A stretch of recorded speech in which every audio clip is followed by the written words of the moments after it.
Assalamualaikum warahmatullahi wabarakatuh.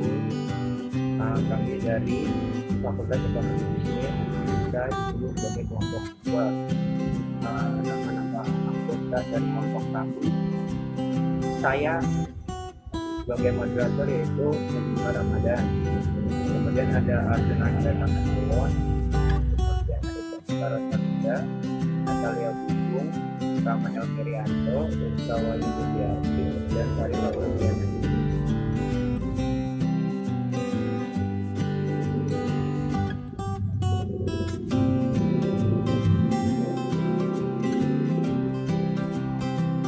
Kelompok kami di sini akan memaparkan hasil pencarian atau hasil kerja dari kelompok kami. Jadi tentang keberhasilan ketahanan nasional.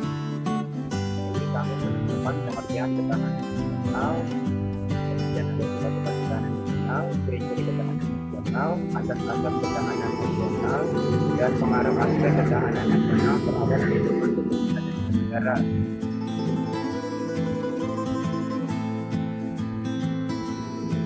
Saya akan menjelaskan tentang pengertian ketahanan nasional.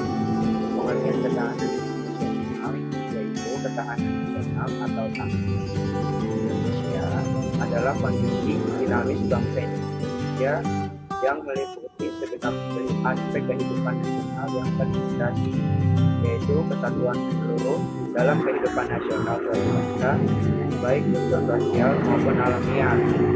Dalam pengertian tersebut, ketahanan nasional adalah kondisi kehidupan nasional yang harus diwujudkan. Hakikat ketahanan nasional Indonesia adalah keuletan dan ketangguhan bangsa yang mengandung kemampuan membanggakan kekuatan nasional untuk dapat menjamin kelangsungan hidup bangsa dan negara dalam mencapai tujuan.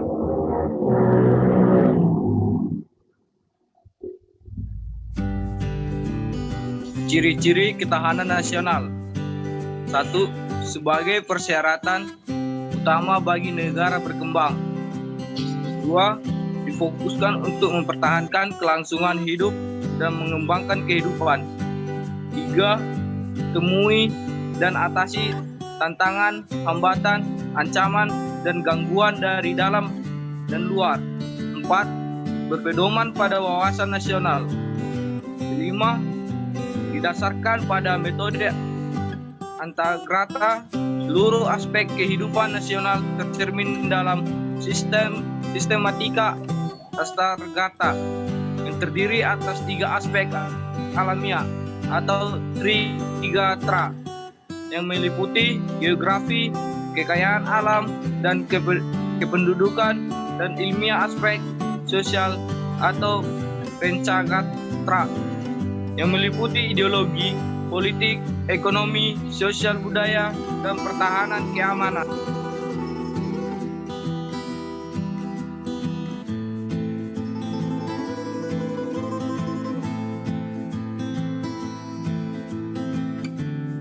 Sifat-sifat ketahanan nasional.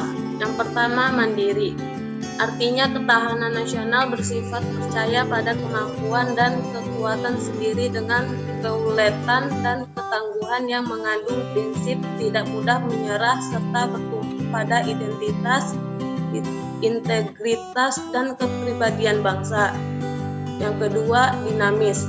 Artinya ketahanan nasional tidaklah tetap, melainkan dapat meningkat ataupun menurun bergantung pada situasi dan kondisi bangsa dan negara, serta kondisi lingkungan strategisnya.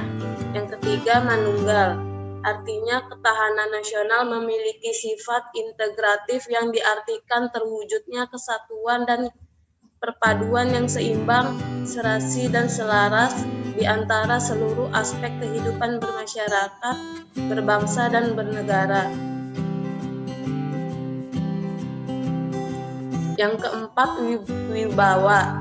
Artinya ketahanan nasional sebagai hasil pandangan yang bersifat manunggal dapat mewujudkan kewibawaan nasional yang akan diperhitungkan oleh pihak lain sehingga dapat menjadi daya tangkal suatu negara. Semakin tinggi daya tangkal suatu negara, semakin besar pula kewibawaannya. Yang kelima, konsultasi dan kerjasama. Artinya ketahanan nasional Indonesia tidak mengutamakan sikap konfrontatif dan antagonis, tidak mengandalkan kekuasaan dan kekuatan fisik semata, tetapi lebih pada sifat konsultatif dan kerjasama serta saling menghargai dengan mengandalkan pada kekuatan moral dan kepribadian bangsa.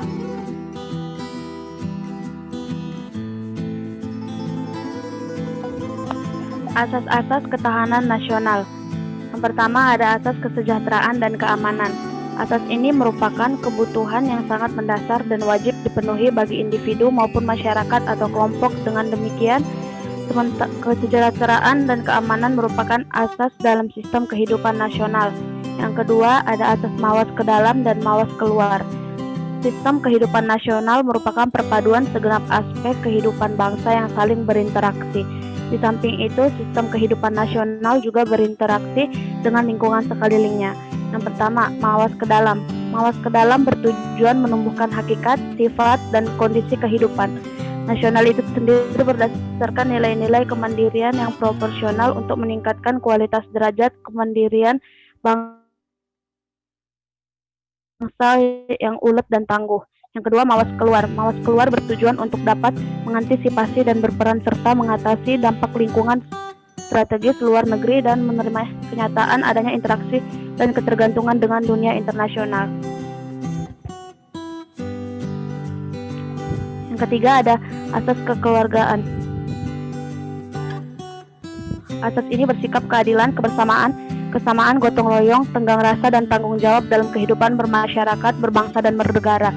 Yang keempat ada asas komprehensif integral atau menyeluruh terpadu. Sistem kehidupan nasional mencakup segenap aspek kehidupan bangsa dalam bentuk perwujudan persatuan dan perpaduan yang seimbang, serasi dan selaras pada seluruh aspek kehidupan bermasyarakat, berbangsa dan bernegara.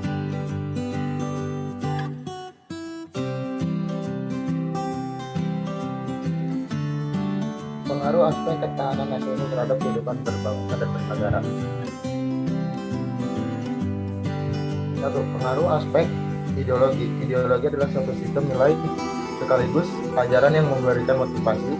Ideologi juga mengandung konsep dasar tentang kehidupan dengan yang dicita-citakan oleh suatu negara. Dua, liberalisme. Aliran pikiran perseorangan atau individualistik. Aliran pemikiran ini mengajarkan bahwa negara adalah masyarakat hukum atau legal society yang disusun atas kontrak semua individu dalam masyarakat itu atau kontrak sosial. Liberalisme titik tolak dari hak asasi yang melekat pada manusia sejak dia lahir dan tidak dapat diganggu gugat oleh siapapun termasuk penguasa kecuali atas persetujuan yang bersangkutan. Tiga, komunisme.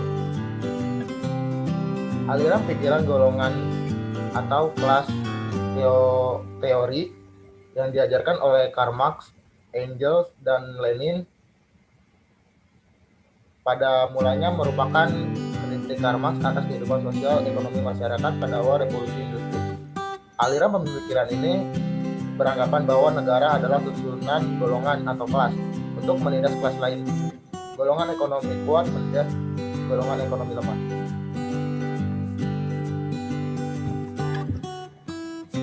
Yang keempat, ideologi Pancasila merupakan tatanan nilai yang digali atau kristalisasi dari nilai-nilai dasar budaya bangsa Indonesia. Kelima sila merupakan kesatuan yang bulat dan utuh sehingga pemahaman dan pengalamannya harus mencakup semua nilai yang terkandung di dalamnya. 5. Pengaruh aspek politik. Di Indonesia, kita tidak memisahkan politik dari politik. Hubungan ini tercermin pada pemerintah negara yang berfungsi sebagai penentu kebijaksanaan dan ingin mewujudkan aspirasi tuntutan masyarakat. Karena itu, kebijaksanaan pemerintah negara tersebut harus serasi dan jelas dengan keinginan dan aspirasi masyarakat. Politik di Indonesia yang harus dilihat dalam konteks ketahanan nasional meliputi dua bagian utama, yaitu politik dalam negeri dan politik luar negeri. Politik dalam negeri adalah kehidupan politik yang dan kenegaraan berdasarkan Pancasila dan Undang-Undang 1945 yang mampu menyerap aspirasi dan dapat mendorong partisipasi masyarakat dalam satu sistem. Unsur-unsurnya terdiri dari struktur politik, proses politik, budaya politik, komunikasi politik, dan partisipasi politik. Politik luar negeri. Politik luar negeri adalah salah satu sarana pencapaian kepentingan nasional dalam pergaulan antar bangsa. Politik luar negeri Indonesia yang berlandaskan pada pembukaan Undang-Undang 1945 melaksanakan ketertiban dunia berdasarkan kemerdekaan, perdamaian abadi, keadilan sosial, serta anti penjajahan karena tidak sesuai dengan peri kemanusiaan dan peri keadilan. 6. Pengaruh aspek ekonomi. Perekonomian adalah salah satu aspek kehidupan nasional yang berkaitan dengan pemenuhan kebutuhan masyarakat yang meliputi produksi, distribusi, serta konsumsi barang dan jasa, dan dengan usaha untuk meningkatkan taraf hidup masyarakat. Yang ketujuh, pengaruh aspek sosial budaya. Yang disebut sosial, di sini pada hakikatnya adalah pergaulan hidup dalam bermasyarakat yang mengandung nilai-nilai kebersamaan, penasih, penanggung-jawaban, dan solidaritas yang merupakan unsur pemersatu. Sementara budaya adalah sistem nilai yang merupakan cita, rasa, dan falsafah manusia yang menumbuhkan gagasan-gagasan utama dan menjadi kekuatan pendukung dalam menggerakkan kehidupan.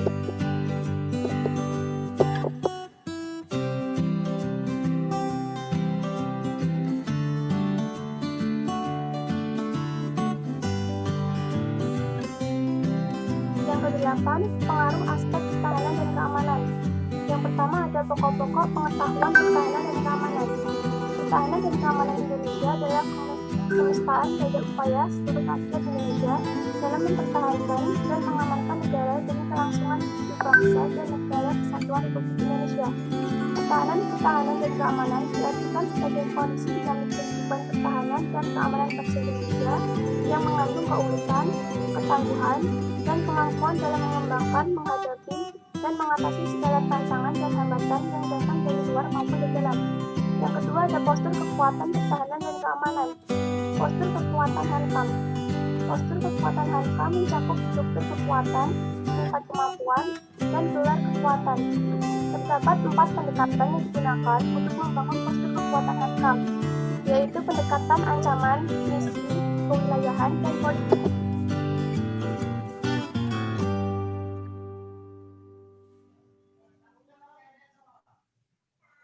Ketahanan pada aspek pertahanan dan keamanan.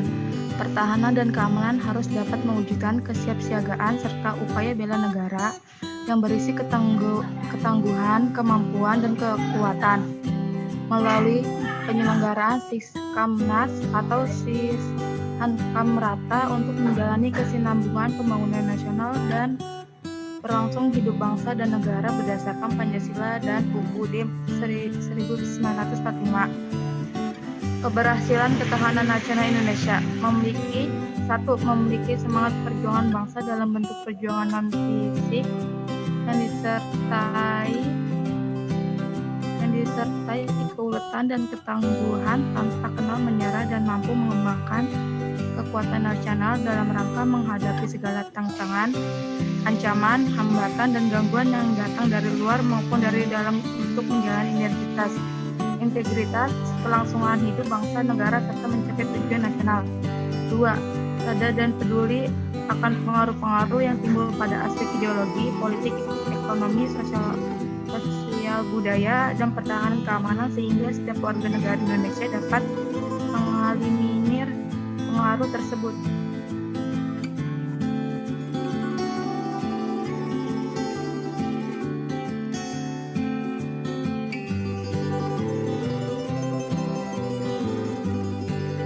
Terima kasih dari kelompok kami itu yang dapat kami paparkan dalam presentasi kali ini.